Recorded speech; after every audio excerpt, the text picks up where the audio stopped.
একটি সাহাবীর ভুল কঠিন পরীক্ষা আর আল্লাহর অসীম রহমত। আসসালামু আলাইকুম রাহমাতুল্লাহি ওয়া বারাকাতুহু। আপনি কি কখনো ভেবে দেখেছেন একজন মানুষ একটি ভুল করলো, তারপর সেই ভুলের কারণে এমন পরীক্ষায় পড়ল যে পুরো মদিনা সহ তার সঙ্গে কথা বলা বন্ধ করে দিল। কিন্তু সেই ধৈর্য শেষ পর্যন্ত আল্লাহর পক্ষ থেকে এমন সুসংবাদ এনে দিল যা কিয়ামত পর্যন্ত মুসলমানদের জন্য শিক্ষা হয়ে রইল। আজ আমরা শুনব সাহাবী কাব ইবনে মালিক রাদিয়াল্লাহু আনহু হৃদয়স্পর্শী ঘটনা। নবীজি সাল্লাল্লাহু আলাইহি সাল্লামের জীবনের শেষ দিকের ঘটনা।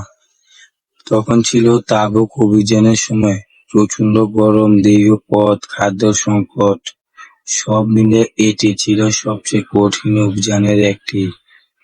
কাব রাদিয়াল্লাহু আনহু ছিলেন একজন সত্যবাদী সাহাবী। তিনি সুস্থ ছিলেন, সামর্থ্য ছিল, কিন্তু তিনি ভাবলেন আজ না হয় কাল প্রস্তুতি নিব। এইভাবে একদিন, 2 দিন করে সময় চলে গেল। যখন সেনাবাহিনী রওনা দিল তখন তিনি বুঝলেন তিনি পিছিয়ে পড়েছে। অভিযান শেষ হলে নবীজি সাল্লাল্লাহু আলাইহি সাল্লাম মদিনায় ফিরে এসে যারা অংশ নিতে পারে তাদের অনেকেই নানা অজুহাত দিল। কেউ অসুস্থতার, কেউ কথা বলল, অন্যরকম কারণ দেখালো, বা কাব রাদিয়াল্লাহু আনহু চাইলে তিনিও অজুহাত বানাতে পারতেন। কিন্তু তিনি মনে মনে বললেন, আমি যদি মানুষের কাছে বাঁচতে মিথ্যা বলি, আল্লাহর কাছে জবাব দেব কিভাবে?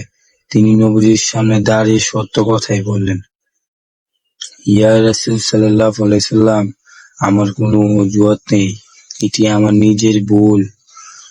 নবীজি সাল্লাল্লাহু আলাইহি সাল্লাম তার কথা শুনে বললেন, অপেক্ষা করো, আল্লাহ তোমার ব্যাপারে ফয়সালা করবে। এরপর শুরু হলো কঠিন পরীক্ষা। মদিনার সবাইকে নির্দেশ দেওয়া হলো, এই 3 সাহাবীর সঙ্গে কেউ কথা বলবেন না। দিন কেটে গেল, 10 দিন, 20 দিন, 30 দিন। তারপর স্ত্রী থেকেও আলাদা থাকার নির্দেশ এলো। কাব রাদিয়াল্লাহু আনহু পাহাড়ে গিয়ে কাঁদতে মসজিদে এসে নামাজ পড়তেন, কিন্তু কেউ তার সঙ্গে কথা বলতো না। একদিন দূরের এক শাসক তাকে চিঠি পাঠিয়ে বলল, তোমার লোকেরা তোমাকে ত্যাগ করেছে, আমাদের কাছে চলে এসো। কিন্তু তিনি সঙ্গে সঙ্গে সেই চিঠি আগুনে পুড়িয়ে দিলেন। তিনি বুঝেছিলেন এটি ঈমানের পরীক্ষা। অবশেষে 50 দিন পূর্ণ হলো। এক সকালে আল্লাহ তাআলা তাদের তওবা কবুল হওয়ার আয়াত নাযিল করলেন। এক সাহাবী পাহাড়ের উপরে উঠে চিৎকার করে বললেন, হে কাব, সুসংবাদ, আল্লাহ তোমার তওবা কবুল করেছেন। কাব রাদিয়াল্লাহু আনহু সেজদায় লুটিয়ে পড়লেন। তিনি আনন্দে নিজের মূল্যবান সম্পদ দান করার ইচ্ছা প্রকাশ করলেন। এই ঘটনা আজ কোরআনে স্মরণীয় হয়ে আছে সত্যবাদীরা তওবা এক অনন্য শিক্ষা হিসেবে। আমাদের শিক্ষা, এই ঘটনা আমাদের 5টি শিক্ষা দেয়। ভুল হলে তা স্বীকার করতে হবে। মিথ্যা দিয়ে শারীরিকভাবে বাঁচা যায়, আল্লাহর কাছে নয়। কঠিন পরীক্ষা ধৈর্য নিয়ে পার হতে হবে। তওবার দরজা সবসময় খোলা। সত্যবাদী মানুষকে আল্লাহ শেষ পর্যন্ত সম্মানিত করেন। আল্লাহ তাআলা আমাদের সবাইকে সত্যবাদী বানান। ভুল হলে আন্তরিক তওবা করার তৌফিক দান করুন। আমিন। 50 দিনের নীরবতা শেষ। যে শিক্ষা কিয়ামত পর্যন্ত বেঁচে থাকবে। সাহাবী কাব ইবনে মালিক রাদিয়াল্লাহু আনহু। একজন সত্যবাদী সাহাবী কাব ইবনে মালিক রাদিয়াল্লাহু আনহু নিজের ভুল স্বীকার করার কারণে টানা 50 দিনের কঠিন পরীক্ষার মধ্যে দিয়ে গিয়েছিলেন। আজ জানবো সেই ঘটনার পর তার জীবনে কি পরিবর্তন এসেছিল এবং আমরা কি শিক্ষা নিতে পারি। আল্লাহ যখন তার তওবা কবুল করলেন তখন কাব রাদিয়াল্লাহু আনহু বুঝলেন সত্য বলার ফল দুনিয়াতে আছে, আখিরাতেও আছে। তিনি বলেন, আল্লাহ আমাকে সত্য বলার তৌফিক দিয়েছেন বলে আমি আজ মুক্তি পেয়েছি। এই কথার মধ্যে আমাদের জন্য বড় শিক্ষা আছে।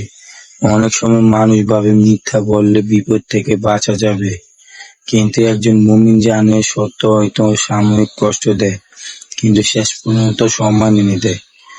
ভাবুন তো, 50 দিন কেউ আপনার সঙ্গে কথা বলছে না, বন্ধু নেই, আত্মীয় নেই, বাজারে গেলে কেউ উত্তর দিচ্ছে না। এমন অবস্থায় একজন মানুষের ঈমান টিকে থাকা কতটা কঠিন। কিন্তু কাব রাদিয়াল্লাহু আনহু আল্লাহর উপর ভরসা ছাড়েননি। তিনি নিয়মিত নামাজ পড়তেন, দোয়া করতেন, নিজের ভুলের জন্য কান্না করতেন। শয়তানের সবসময় চেষ্টা করে মানুষকে হতাশ করতে। কাব রাদিয়াল্লাহু আনহুর কাছে সুযোগ এসেছিল। দূরের এক শাসক তাকে নিজের দেশে আসার আমন্ত্রণ জানিয়েছিল। যদি তিনি চাইতেন, সম্মান সম্পদ সবই পেয়ে আসতেন। কিন্তু তিনি বুঝেছিলেন, যেখানে আল্লাহর সন্তুষ্টি নেই সেখানে কোনো সম্মান আসল সম্মান নয়। তাই তিনি সেই চিঠি আগুনে পুড়িয়ে দেন।